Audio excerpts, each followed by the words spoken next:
Boa noite, estamos ao vivo. Como blindar o seu relacionamento da crise financeira? Será que é possível fazer isso?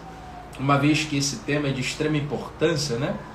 Dado as pesquisas, cerca de 47%, segundo a última pesquisa que eu vi, cerca de 47% dos divórcios são causados por problemas financeiros. Só perde aí para a infidelidade. Como blindar o seu relacionamento da crise financeira? Seria possível? Será que dá para fazer isso? Será que de alguma forma existe uma possibilidade de você viver um casamento, de você viver uma vida, um relacionamento a dois sem ter problema financeiro? Será que existe essa possibilidade? Bem, gente, eu trato de finanças sempre olhando pelo viés comportamental. Afinal de contas, já ficou claro para qualquer um que as nossas decisões, elas não são tomadas pela razão. A grande maioria das nossas decisões, das nossas tomadas de decisões, elas são pautadas na nossa emoção. Sobretudo como nós estamos naquele momento em que nós precisamos decidir. E com o dinheiro não é diferente. E aí entra a proposta de você, muitas vezes, pela razão, determinar algo para acontecer na tua vida financeira, mas por emoção você não consegue ver aquilo acontecendo, porque você toma uma atitude diferente da qual deveria tomar, daquela que você planejou. E aí existe algumas metodologias, existe algumas coisas que a gente faz para que de alguma forma você saiba lidar com as suas emoções, né? Há quem ensine, né, a pessoa a quebrar cartão de crédito ou deixar o cartão com alguém, não ter acesso a dinheiro com facilidade, porque dependendo do seu perfil financeiro, você pode trazer problemas para o seu casamento. Ou dependendo do seu perfil, você pode trazer a solução. É interessante porque como a gente trata sempre educação financeira, juntando, né, a conhecimento técnico com a palavra de Deus, a Bíblia vai dizer em Amós 3:3, andarão dois juntos se não estiverem de acordo? É muito fácil responder essa pergunta. É claro que se não houver acordo, não dá para caminhar junto. Dificilmente você vai andar com alguém que puxa para um lado e você puxa para o outro. Na verdade, aí não vai ser uma parceria. Aí vai ser um cabo de guerra. Cada um puxando para um lado para ver quem é que ganha essa guerra. E a proposta de Deus para a sua vida, para o seu relacionamento, certamente não é que você viva um cabo de guerra, cada um puxando para um lado. A própria Bíblia vai dizer, né? Reino dividido ou casa dividida não subsiste. Ou seja, ela não resiste cada um puxando para um lado. O que precisa acontecer no teu relacionamento para que exista uma blindagem da crise financeira, primeira coisa que tem que acontecer é um acordo entre as partes. Não há possibilidade de você blindar o teu relacionamento da crise financeira se não houver cumplicidade, se não houver parceria, se não houver unidade. Por isso que eu gosto muito desse texto, né? Primeiro Amós 3:3, andarão dois juntos se não estiverem de acordo. Depois o outro texto que me falha a memória agora, mas Jesus vai dizer que reino dividido ou casa dividida não subsiste. E isso é interessante, você vê isso em qualquer lugar. E eu posso até aqui, sem querer de alguma forma ser leviano na minha fala, mas dizer para você que casa dividida não subsiste, reino dividido não subsiste, igreja dividida não subsiste, empresa dividida não subsiste, nada que há divisão vai subsistir. É por isso que eu já quero deixar algo bem claro aqui para você, desmascarando a ação do inimigo das nossas almas em nossas vidas. A proposta dele é trazer a divisão para a tua casa. Porque quando ele consegue dividir, ele enfraquece. Quando ele enfraquece, ele entra. E quando ele entra, ele destrói. Afinal de contas, a Bíblia vai dizer que o ladrão, ele vem senão para matar, roubar e destruir. O diabo não é diferente disso. O diabo tem essas características. O que ele quer fazer na tua vida, no teu casamento, no teu relacionamento, na tua casa é destruir. Então, uma das armas mais fortes, uma das estratégias mais fortes que o maligno utiliza é a divisão. E a divisão entra quando uma das partes não quer ceder. E aí, quando eu digo que uma das partes não quer ceder, eu estou falando naquela circunstância específica. Porque possa ser que, num dado momento, um do casal ceda, em outro momento, o outro venha ceder. Mas sempre uma das partes tem que ceder. Porque nem sempre vai ser aquilo que uma pessoa só quer que prevaleça. Não há isso. São duas pessoas, são duas mentes, são duas culturas, são duas famílias diferentes que resolveram deixar pai e mãe e unir-se e formar uma família. A Bíblia não nos ensina assim: deixará o homem, o seu pai e a sua mãe, unir-se-á a sua mulher e tornarão ambos uma só carne. A proposta de um relacionamento é que o homem e a mulher formem uma família e ambos vivam em comum acordo em tudo. E deixar pai e mãe significa deixar a cultura que foi estabelecida dentro daquele lar, né, do lar que você foi criado com a tua mãe, com o teu pai, ou seja, com a avó, contigo, não sei em qual foi o teu ambiente familiar, mas a proposta é você deixar aquela cultura lá, trazer aquilo que foi bom dentro dos ensinamentos que você teve, e aí você vai formar uma nova cultura, unindo a cultura da sua esposa ou do seu esposo, e formando o casal uma nova cultura, uma nova proposta de família. Quer ver um exemplo? Grande parte das pessoas que tiveram, né, uma criação difícil, acaba quando vão formar uma família e dizer: o que eu passei o meu filho não vai passar. Ou seja, então para vocês experiências passadas não foram tão boas, para vocês experiências passadas foram ruins, então você não quer transpassar isso para o seu filho ou para sua filha, você não quer trazer essa proposta de relacionamento familiar que você teve na casa dos seus pais para a criação do teu filho.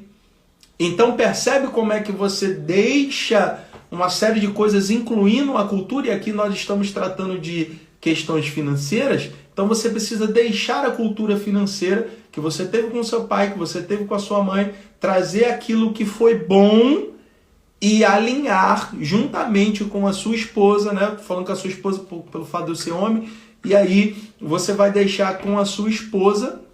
Você vai unir com a sua esposa, ela trazendo de bom aquilo que ela teve na cultura dela, e vão formar ali uma nova cultura. Vão formar um novo modelo de dinheiro, como eu costumo tratar aqui na minha metodologia Jornada Canaã. E todos nós trazemos um modelo de dinheiro. Todos nós trazemos uma proposta financeira que aprendemos na nossa casa. O grande problema está aí. É que nós, no Brasil, não temos uma boa cultura financeira. Nós não temos educação financeira desde a nossa infância e isso nos atrapalha demais.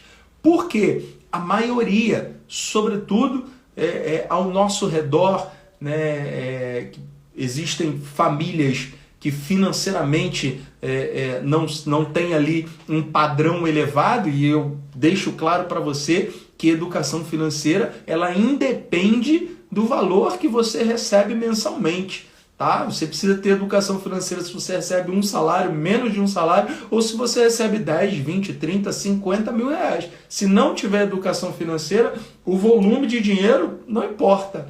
O endividamento vai chegar. Eu já disse aqui em inúmeras lives que eu já me deparei com situações de pessoas que ganham bem e são endividadas. Já me deparei com situação onde pessoas não ganham um valor tão elevado, mas também não estão tão endividadas. Então, assim, independe da condição financeira que você tem, mas depende do seu emocional, do seu modelo de dinheiro, de como você lida com essa situação. E aí, se você tem um modelo de dinheiro, né, ruim trazido da sua família porque você não teve educação financeira, e aí naturalmente você vai gastar mais do que você ganha. Aí você junta com uma pessoa, né, seja uma esposa, ou seja um marido, né, ou seja no namoro, enfim, nesse relacionamento, seja você homem se relacionando com a mulher, seja você mulher se relacionando com o homem, e aí vocês formam uma família, e a partir daí um tem um modelo de dinheiro que gasta muito, outro tem um modelo de dinheiro que poupa muito, porque duas coisas podem acontecer e certamente dentro da sua cultura familiar, de como você foi criado financeiramente, ou você é exatamente igual e segue o mesmo transtorno financeiro da tua família, ou você é extremamente oposto. Então existem pessoas que viveram tantos problemas financeiros na sua infância, na sua adolescência, isso fez tão mal que ela carrega uma herança dentro dela, né? Uma herança emocional, tratando-se de dinheiro, tratando-se de finanças, que ela acaba sendo extremamente oposto àquilo. Então, ao invés de gastar muito, ela retém muito dinheiro. E aí imagina, casa com alguém que gasta muito. Esse relacionamento vai dar certo? Pode dar. Esse casamento pode perdurar por muitos anos. Porém, vai ser um relacionamento que vai viver à base de briga, à base de discussão, porque são culturas diferentes. E se ambos não tiverem a proposta que eu disse aqui no início, se uma hora um ou outro não ceder nas decisões financeiras que precisam ser tomadas, esse casamento tende a fracassar ali na frente. Isso é natural, não tem para onde correr. Por isso que cerca de 47% dos divórcios são causados por problemas financeiros.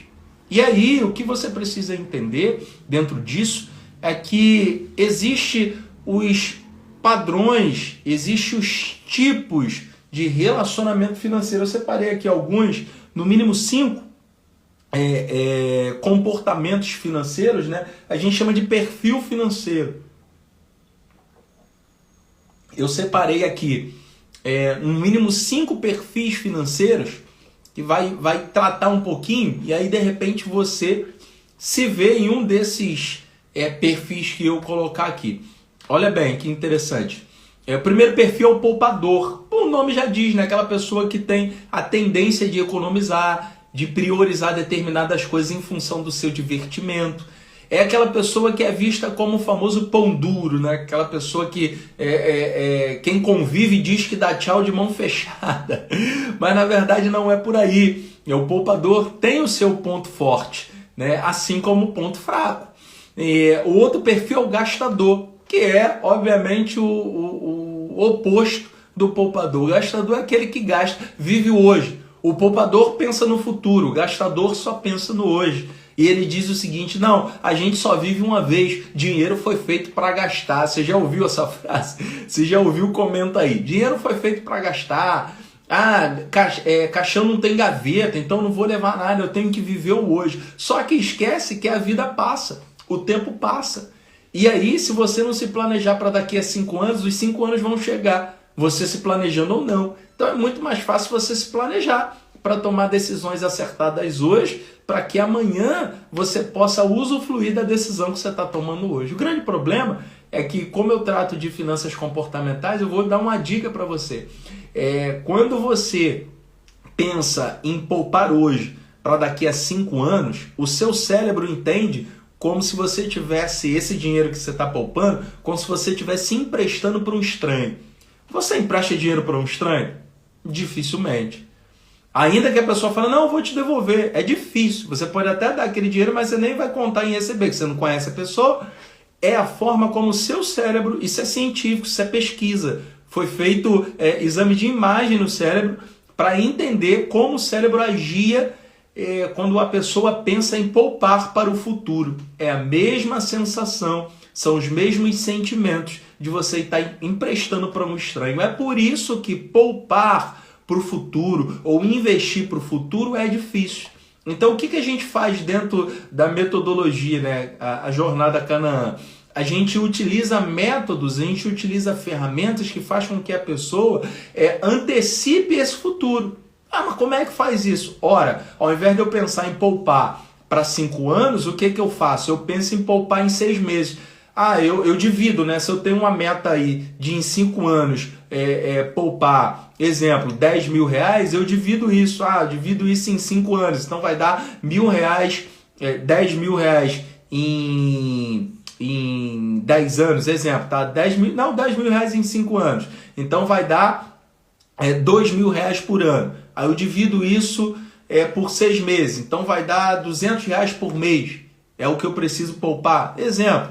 Então você vai ter que poupar R$ 600 naqueles primeiros 6 meses. Então você encurta a meta que você precisa alcançar, para que encurtando essa meta você consiga aí não ter aquela sensação de você estar poupando para 5 anos, mas sim para 6 meses. E assim sucessivamente. Você vai fazendo, a cada 6 meses você estipula uma meta para poupar o dinheiro.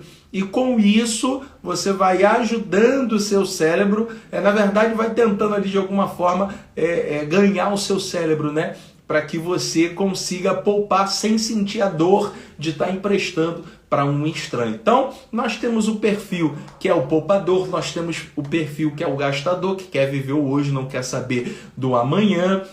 A Isabel Cristina colocando aqui, vamos viver, a vida é curta. Exatamente, a gente ouve muito isso, né? Temos o perfil descontrolado. O perfil descontrolado, ele às vezes até estipula uma meta, mas ele não sabe para onde está indo o dinheiro. Ele até vê que ele gastou menos do que no mês anterior, mas em compensação, para onde foi? O que ele gastou, em que ele gastou, ele não sabe, porque ele não tem um controle.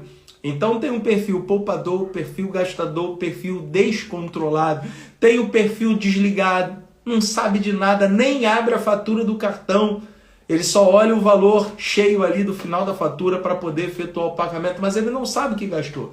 E muitas vezes quando você olha, isso eu já vi acontecer com vários clientes, olhar a fatura e ver uma compra que não fez, entrar em contato com a operadora, aquela compra ser cancelada. Já pensou se a pessoa não olha a fatura? O que ia acontecer? Ela ia pagar algo que ela nem gastou, que ela nem consumiu. Outro cliente que eu tive no início do ano, foi no início desse ano. O cliente não sabia, mas no cartão dele estava sendo cobrada 2 vezes a mesma assinatura. E isso estava acontecendo de forma recorrente. E quando que ele foi perceber? Quando ele analisou a fatura. Então percebe que o perfil descontrolado é um perfil que tende a perder dinheiro, porque não tem o controle, não olha o extrato do banco, não sabe o que está sendo debitado da conta, só vê que o dinheiro está saindo. Então esse é um tipo de perfil comportamental relacionado ao dinheiro. E o quinto e último perfil é o financista. É aquele que tem um controle, é aquele que sabe os parcelamentos que tem que fazer, é aquele que toma cuidado, abre mão de alguma coisa aqui porque tem um parcelamento a ser feito, tudo é parcelado. O financista, se ele não tomar cuidado, o poupador já é aquele que poupa para comprar à vista, tá? Só para exemplificar aqui para você entender. O financista é aquele que entende o fluxo dele mensal e faz ali o parcelamento. Afinal de contas, ele acredita que para ter um carro só se financiar, para ter um apartamento, uma casa só se financiar. É aquele camarada que ama com todas as forças um financiamento, né? As famosas parcelas. E aí parcela tudo no cartão, parcela tudo em financiamento, achando que de alguma forma isso é bom. Agora imagina, aqui eu citei 5 perfis. Quem acompanha o meu perfil viu que eu citei, né, que eu ia falar um pouquinho sobre o livro Casais Inteligentes Enriquecem Juntos.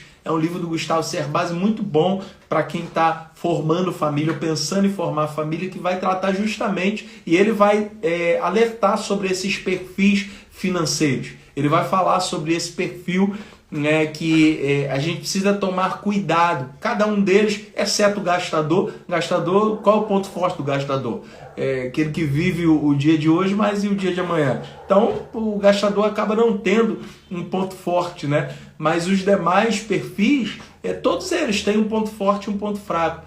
O problema não é você ser um poupador, um gastador, um financista, um desligado ou um descontrolado. O problema é você entender qual é o seu perfil financeiro.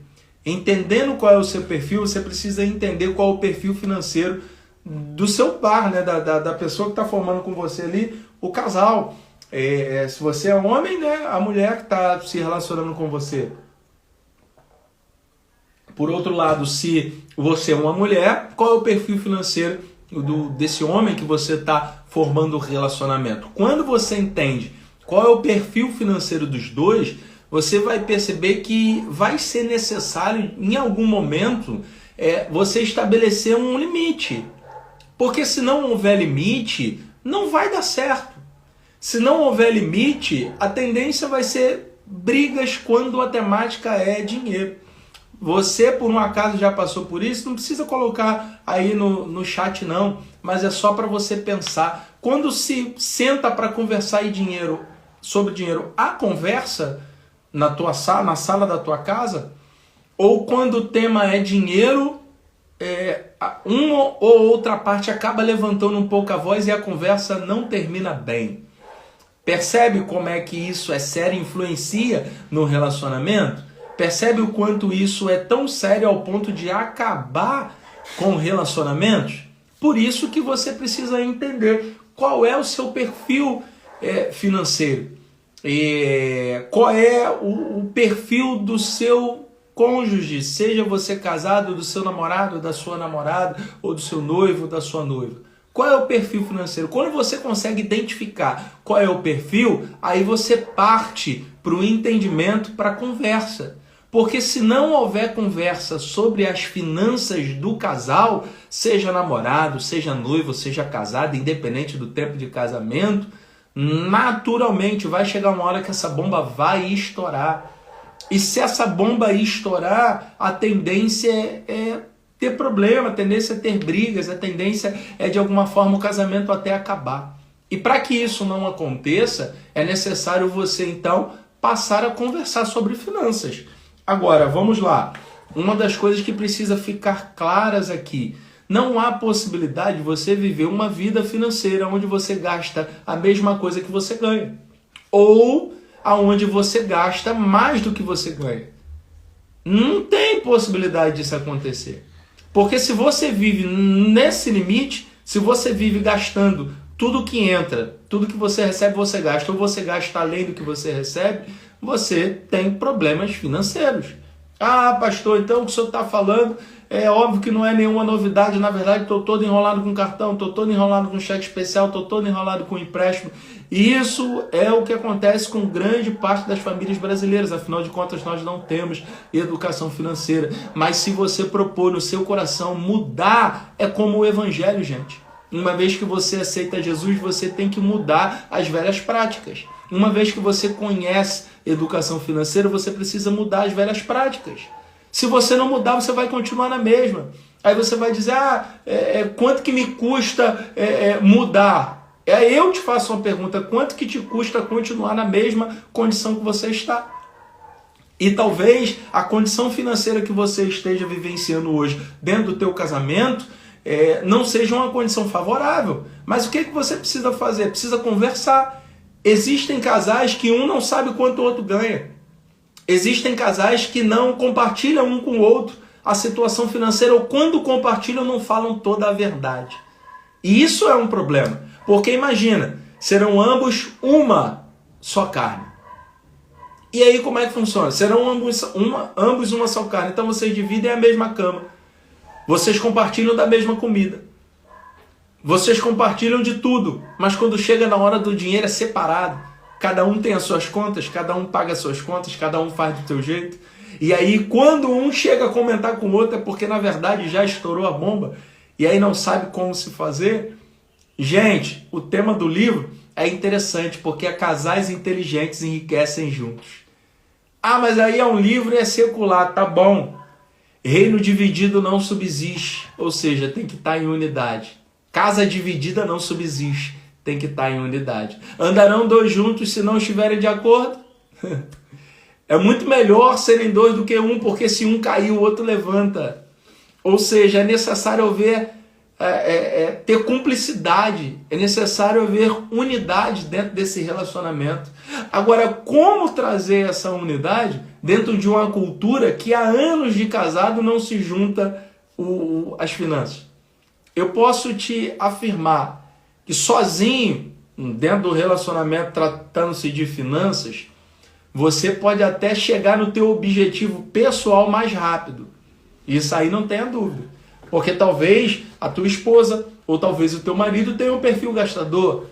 E aí não é controlado. E aí se não é controlado, não quer dividir com você. Muitas vezes porque tem vergonha dos gastos. Muitas vezes porque realmente não quer se mostrar fraco ou se mostrar fraca. E isso vai fazer com que ali na frente esse relacionamento tenha sérios problemas. Se não já está tendo.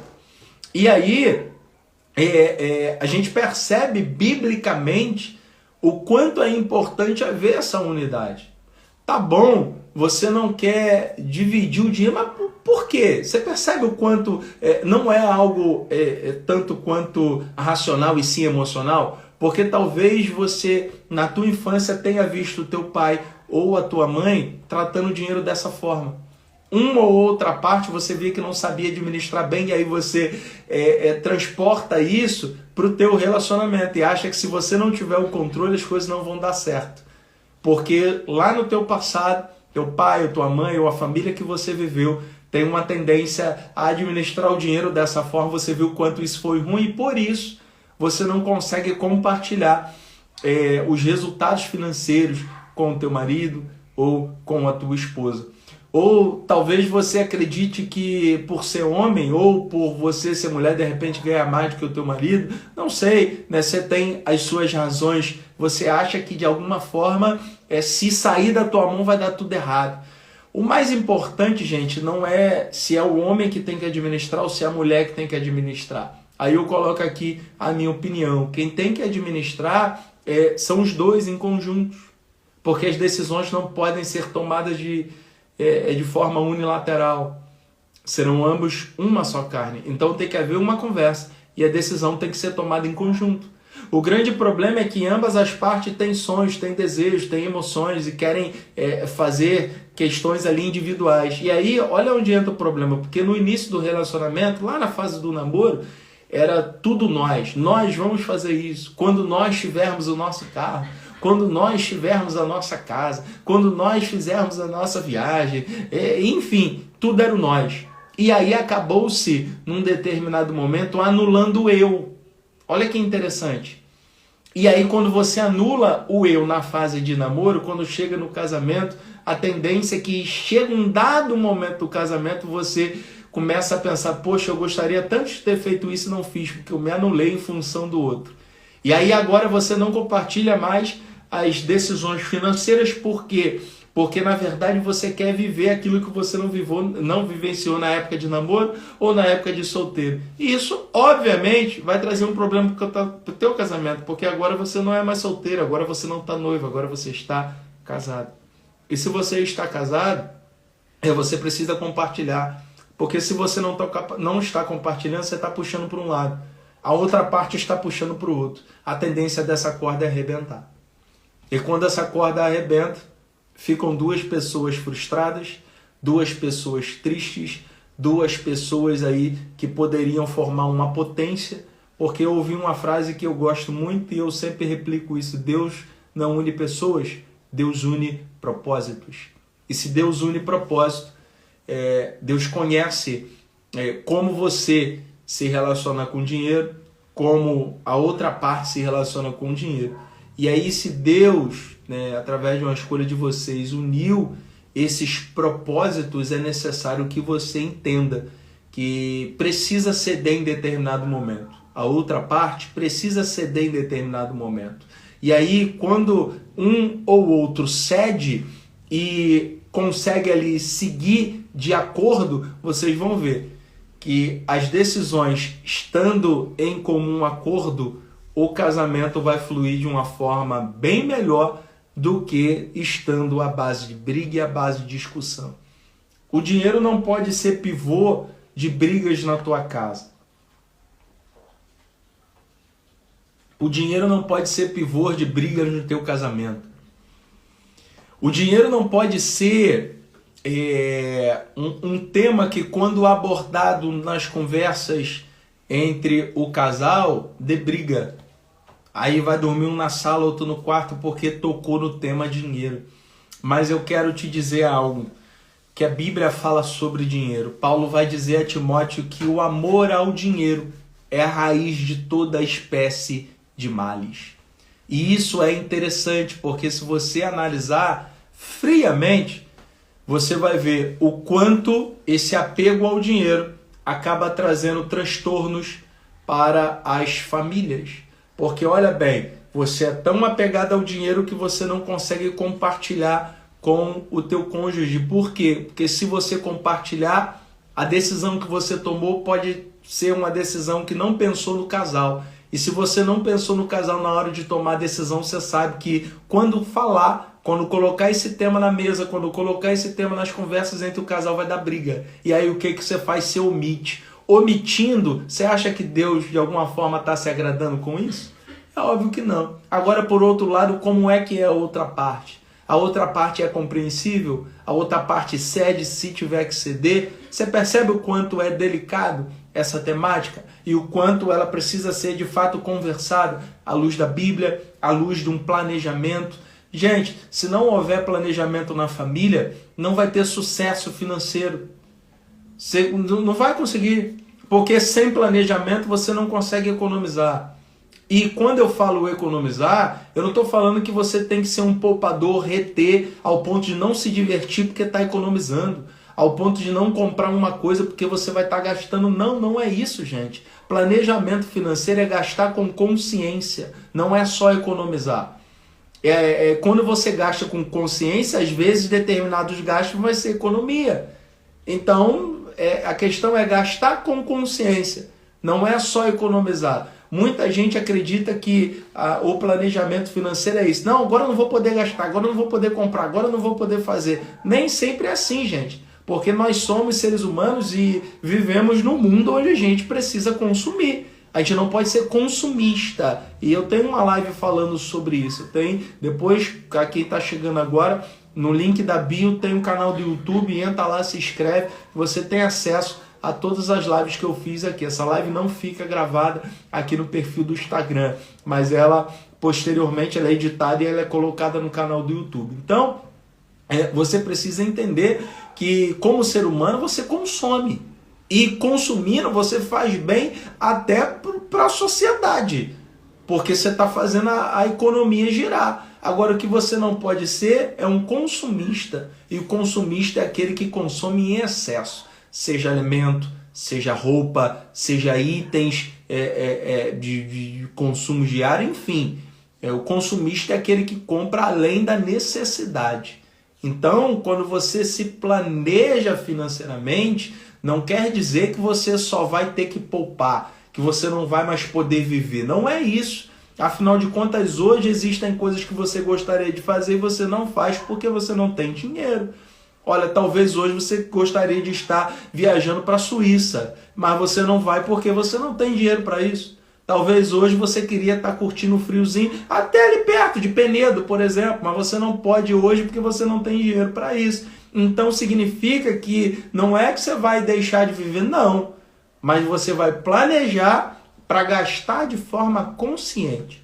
E quando você faz isso, tenha certeza, a tua vida passa a tomar um outro rumo. Talvez como casal vocês não tenham metas. E isso é um erro gravíssimo do casal. Seja namorado, seja noivo ou seja casado.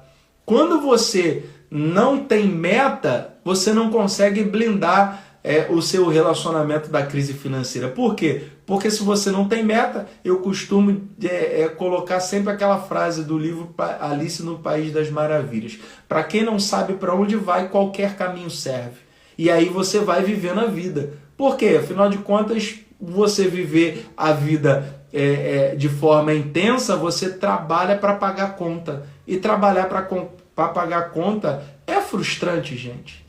Não tem como dizer para você que você acorda na segunda-feira sabendo que você vai ter que trabalhar cedo com uma alegria porque você tem que pagar o cartão de crédito no final do mês. Gente, não vamos ser aqui de alguma forma... fugiu até a palavra aqui, né? Mas vamos ser coerentes, né? Vamos ser coerentes na nossa vivência, na nossa fala. Ninguém gosta de trabalhar para pagar conta. Você gosta de trabalhar para alcançar as suas metas. Então, é bem diferente você acordar com prazer para trabalhar, sabendo que no final do mês você vai receber e você vai conseguir separar aquele valor que está juntando para você fazer aquela viagem. Olha a diferença. Olha como é que muda, né, a temática da coisa. Então, quando você coloca metas para um casal, quando você coloca metas para sua família, é uma forma de você blindar o seu relacionamento da crise financeira. Porque vocês têm um objetivo a chegar, vocês têm um ponto a alcançar. E aí, se você tem um objetivo que tem que ser em comum acordo para o casal, não pode ser bom só para um e não ser bom para outra, por isso que tem que haver uma conversa, porque dentro dessa conversa, se houver unidade, vai dar certo. E aí, quando vocês, numa conversa, qual vai ser a meta do próximo mês? A meta do próximo mês é nós juntarmos um valor X, porque nós vamos comprar um item para a nossa casa, já pensando no nosso casamento. Maravilha! Então, é bom para ambas as partes? Então vamos juntar. E aí juntou, você vai conseguir comprar com o tempo. Qual é o valor daquilo? Custa R$1.000. Então beleza, a cada mês a gente vai juntar o valor X para comprar aquele item ali específico. E aí quando você compra o item ou quando você faz a viagem, isso é gratificante. E é bacana porque você viu em prática aquilo que você economizou durante um período de tempo, seja ele curto ou seja ele longo. Você praticou, você economizou e ali você conseguiu utilizar. Percebe como é que isso é uma forma de blindar o seu relacionamento? Mas o grande problema é o que eu disse, você não tendo meta, você vai gastando, vai gastando, vai gastando. E aí quando você vê, na verdade, nem para onde foi o dinheiro, você sabe. E isso é ruim, porque acaba trazendo problema para o teu casamento. Então, conversar sobre dinheiro, conhecendo o perfil de cada um. E quando eu falo aqui conversar, gente, isso é bom que fique claro. Não é uma conversa de apontar de dedo. Não é uma conversa para dizer você está errado. Tá vendo como é que eu estou certo? Não. Porque não está nem muito relacionado a dinheiro, mas é mais uma briga de ego. Para saber qual ego vai sair mais inflado, quem vai estar mais certo. E a proposta não é essa. Porque se você leva um relacionamento, quando vai conversar sobre dinheiro, você leva a proposta de apontar, você vai trazer problema para o teu relacionamento, porque ninguém gosta de ser apontado. E aí a proposta é você, dentro dessa conversa, olhar quais são os seus pontos fracos. E a outra parte, por outro lado, olhar quais são os pontos fracos dela ou dele. E aí, quando você entende quais são os pontos fracos de cada um, vai naturalmente, quando você conhece o ponto fraco, você sabe qual é o ponto forte. E aí, sabendo qual é o ponto forte, usa cada um desses. Ora, se eu tenho um perfil gastador, eu não posso ficar com cartão de crédito. Se os dois têm um perfil gastador, nenhum dos dois pode ficar com cartão de crédito. E eu já disse aqui em algumas aulas que eu tenho um perfil um tanto quanto impulsivo para compra. Por quê? Porque na minha infância eu fui criado, uma grande parte dela, na Barra da Tijuca. Então eu fui criado no meio de adolescentes que tinham uma boa condição financeira. E aí o que eu queria? Eu queria ter aquilo que eles tinham. E hoje, naquela época eu não trabalhava, hoje que eu trabalho, aquele adolescente ainda está aqui na mente. Aquela realidade que eu vivi ainda está aqui. Então o que eu preciso fazer? Conhecendo o meu comportamento, eu sei que se eu tiver que escolher entre dois itens, às vezes eu não olho nem a qualidade, eu vou querer comprar o mais caro. Mas hoje eu conheço o meu comportamento. E o que eu faço? Eu me policio. E aí, aonde entra aí a potência do casamento? Que por outro lado, a minha esposa ela já consegue ter mais o pé no chão nesse sentido. E aí ela me ajuda nas tomadas de decisão. Sobrou dinheiro dentro do nosso orçamento, não fica na minha mão. Porque eu vou sempre arrumar alguma coisa para gastar. Aí o que eu faço? Eu já transfiro para uma conta que ela administra e ela tem gerência sobre esse valor para a gente fazer os nossos investimentos. Então percebe o quanto eu não sou um super-homem e também você não vai ser um super-homem ou uma mulher maravilha. O que você precisa fazer é se conhecer. Quando você se conhece, você toma as decisões acertadas dentro do teu relacionamento. E com isso você consegue fazer com que o dinheiro não seja um tema de briga dentro da sua casa. Pelo contrário, o dinheiro seja uma temática boa para se conversar, porque quando se conversa de dinheiro, vocês conseguem traçar um planejamento para atingir as metas, e com isso vocês estão com um relacionamento blindados e o dinheiro não passa a ser um problema para vocês. Pelo contrário, passa a ser a solução, uma vez que vocês sabem conversar a respeito e conseguem tomar decisões assertivas para que de alguma forma você não seja levado pela emoção, não seja levado pelos problemas, não seja levado aí pela emoção na tomada de decisão do seu relacionamento. Gente, eu espero de fato que essa live esteja aí ajudando a cada um de vocês, esclarecendo aquilo que vocês precisam, né, tomar como atitude em relação ao dinheiro num relacionamento. Não existe fórmula mágica. O que existe é comprometimento com planejamento. Quando você, juntamente com o seu cônjuge, ou com o seu namorado, ou com o seu noivo, ou com a sua noiva, enfim, com a outra parte, quando vocês planejam, quando vocês colocam em prática com unidade, você consegue sim alcançar os seus objetivos tendo o seu relacionamento blindado. E o inimigo não utiliza dessa estratégia, que esses problemas financeiros para destruir o seu casamento. Talvez você que esteja aqui conosco já tenha sofrido na pele, como eu já tive clientes que já tiveram relacionamentos terminados por tema de finanças. Quando se tratava de dinheiro, era briga, era discussão e o casamento, infelizmente, acabou.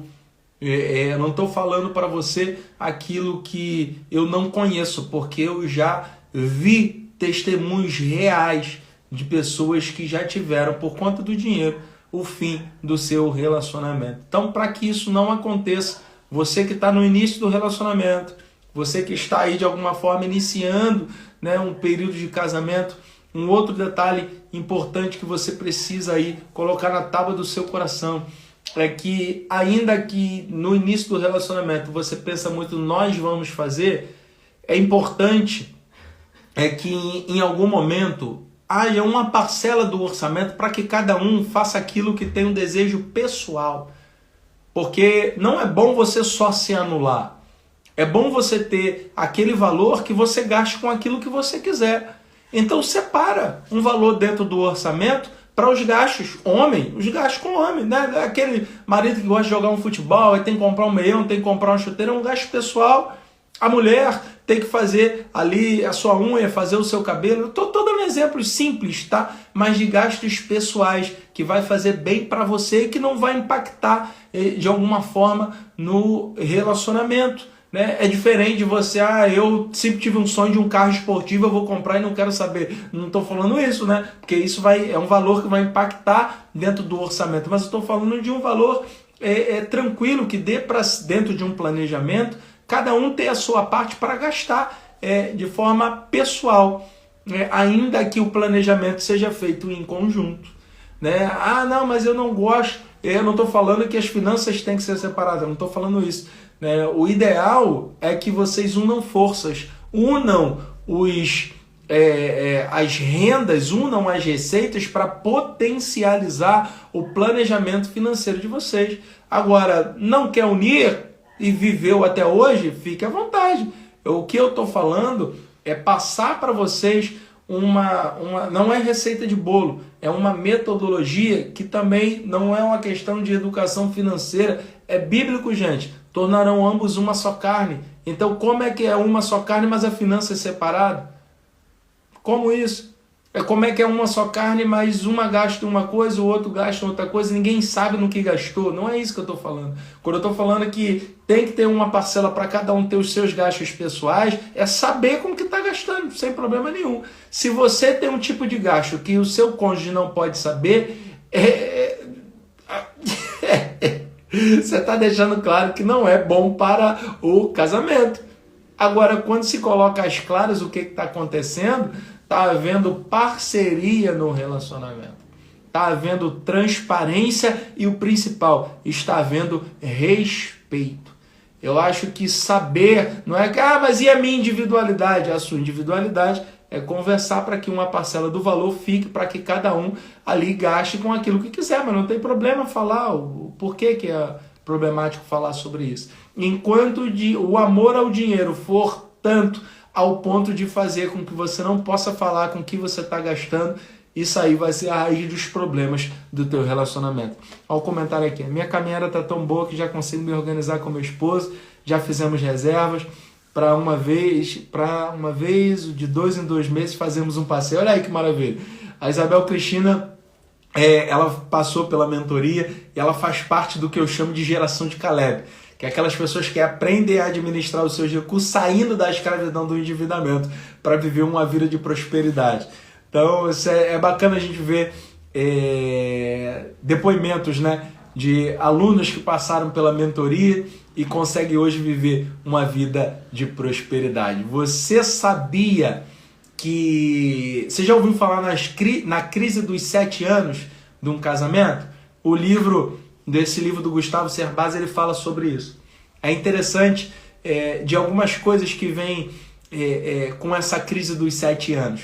Quando o casal ali, ele casa, os primeiros anos começa a cuidar bem da casa, começa a administrar bem, a casa tá pintadinha, os móveis são novos, né? Quem consegue casar com tudo, ou quem não consegue casar com tudo, vai comprando aos poucos, mas quando chega ali um determinado, ali uns 3, 4 anos de relacionamento, tá tudo bem novinho ainda na casa, né? As panelas são novas, né? Ali nos primeiros anos de relacionamento.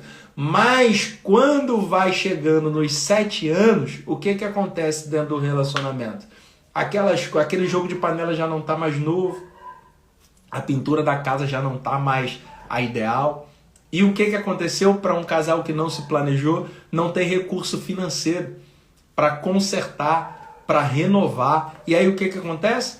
A esposa começa a cobrar do marido. Você não faz nada, tá ali, aquela pia tá vazando, aquela pintura tá horrível, aquela parede tá rachada, e aí começa a se evidenciar os problemas no casamento. Mas se houvesse uma reserva financeira durante 7 anos, poderia renovar toda a estrutura da casa. Aí muitos casamentos terminam com a crise dos 7 anos, porque não se planejaram financeiramente. Estou falando algo aqui genérico, tá? Que acontece com muita gente, talvez não com você, mas acontece em muitos casamentos. E o livro fala um pouco sobre isso. Portanto, gente, o tempo passa, você se planejando ou não. Mas aí vai custar muito para mim planejar. Eu garanto para você que vai custar mais para o teu relacionamento não se planejar. Que você possa vivenciar aquilo aqui, por exemplo, a Isabel Cristina tem colocado aí nos comentários para a sua vida, que é ter um bom planejamento financeiro. Aqui a gente coloca toda terça-feira, a gente traz temas que, se você colocar em prática, você vai conseguir aí de verdade tomar um novo rumo para a tua vida financeira.